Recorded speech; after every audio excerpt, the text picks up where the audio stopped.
Why Mario says he would have given Boyz II Men the trophy if he won The Masked Singer Season 12, exclusive. Mario found his wings as The Masked Singer's Wasp. It gave me a chance to be myself outside of myself. Mario, who placed second on Season 12, tells people.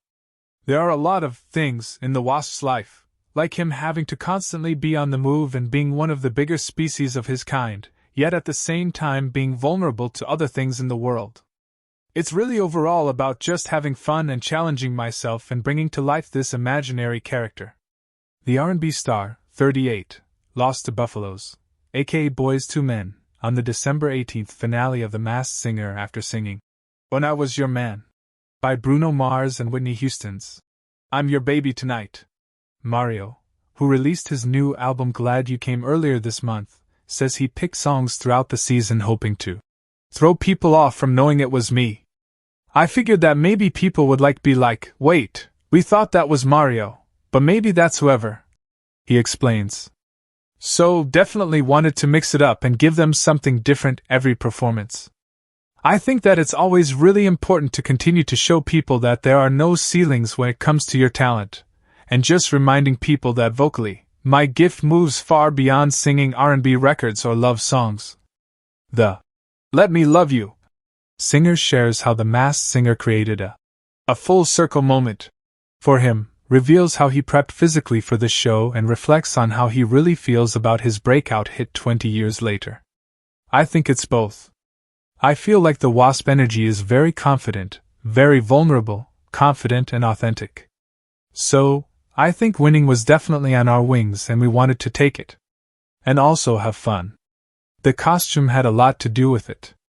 I felt like I could portray that character and really bring it to life. And Halloween being my favorite holiday as well. But also, they had reached out a couple years ago and I wasn't able to do it because of travels. So, this was kind of like a full circle moment. It takes me back to the basics of how I started in music, my family being my fans and singing at birthday parties and at talent shows and things of that nature.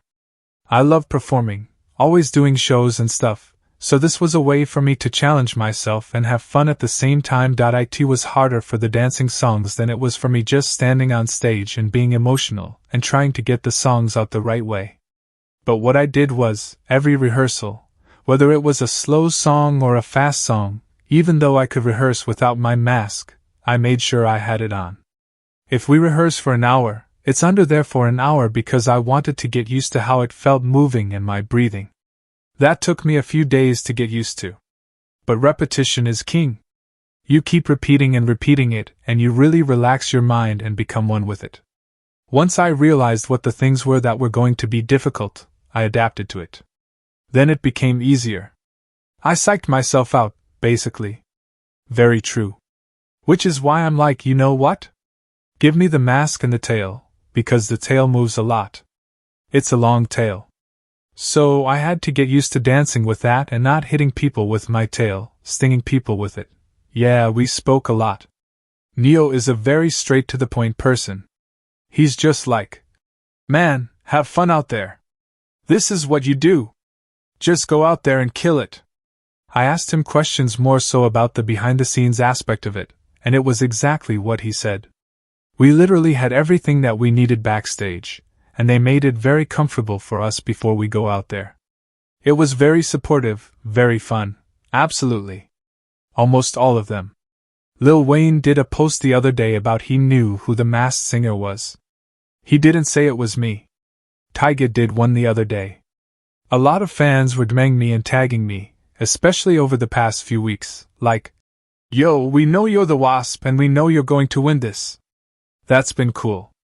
It was very bittersweet for me because Boyz II Men was one of the first CDs that I stole out of my mom's CD pack when I was a kid to sing with my karaoke machine that she bought me. I sung their song to Clive Davis when I got signed. They're the reason when I was 14 I got signed to my first deal.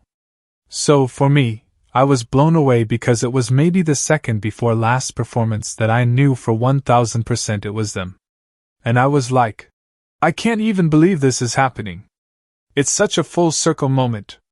At that point, I wanted to win, But I may have given the trophy to them if I won because they're the reason I made it today in terms of their song and their music and their inspiration. So, I still feel like I won, honestly, because that was a win for me. And why Mom was the first person to discover that I loved music, and I think for her, it was a way to keep me away from the streets of Baltimore as a young kid. I didn't grow up with a dad. So, it was her way to stay close to me. She would make sure I had music instruments around, made sure I had a karaoke machine. She kept music in my face so much that I couldn't help but to adopt, to love it, and use it as my medium every day. She started taking me to talent shows when I was old enough, and she really helped nurture that gift and to nurture the experience of it for me. I made my first money at a barbershop. I didn't want to sing. She literally made me sing at a barbershop when I was 8 or 10, and all the guys gave me $10 apiece and it was 10 shares, so I made my first $100 at a barbershop. For me, it was like, okay, I can do this, for real, as a living. She told me, as long as you're never afraid to sing, don't ever be afraid to your talent. So, when I would get those tough songs, on The Masked Singer, and I'm like, oh my God, can I pull off an Aretha Franklin song? I could hear her voice in my head saying, don't be afraid to sing. So, she is with me still, and she is the reason I'm here today. We go back to timeless music. We go back to music that when people hear it, it creates this nostalgic memory for them. But also, really maturing from that. I was 17 when I did that record. So, really just showing people the growth in my voice because a lot of people have only heard me on music like that and crying out for me. And How Do I Breathe? And those other records that I have. They've never heard me sing an Aretha Franklin song or sing a big pop record, or challenge my voice in certain ways and show them I can do more than that, which is what God put me here for. God put us here to be as grand as we can be, so thanks to Masked Singer, I had the stage to be able to do that.